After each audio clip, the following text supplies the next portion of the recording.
I'm pretty sure a lot of you guys are aware about the files and everything that's coming out and that's being exposed, right? The kingdom of darkness is being exposed for what it truly is. I was talking to my wife about why it was very necessary for God to act the way he did in the Old Testament, because a lot of you guys take it lightly. A lot of people say that a loving God shouldn't be doing that, but this is the very exact reason why God should be acting the way he did, or why he did act the way he did in the Old Testament.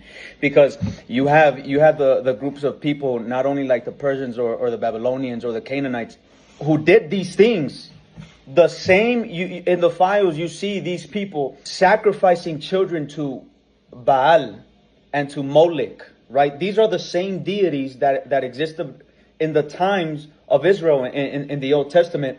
And the same practices were done in that time. So why do you think God sent the people of Israel, right? The people of Israel to go unalive these nations, to go to war against these nations, because they were doing these wicked things, right? Imagine how much wickedness, right? Like with Sodom and Gomorrah. Imagine how bad could your deeds have been for God himself to go to your city and destroy it.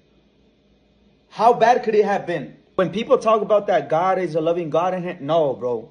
You got to understand that God is not only a loving God, God is a just God. So when things like that took place in the Old Testament, it was necessary for violent acts to take place.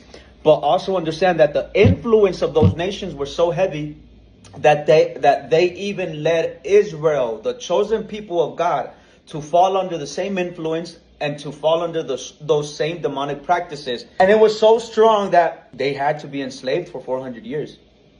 Because they're doing the same things. But everything that's being exposed, all this that is going on, just shows that, number one, the kingdom of darkness thinks they have the last laugh. They think that they're going to live a long time being undefeated, but they don't understand that the wrath of God will be so heavy that they will seek death and they won't be able to find it. That's what scripture says in the book of Revelations.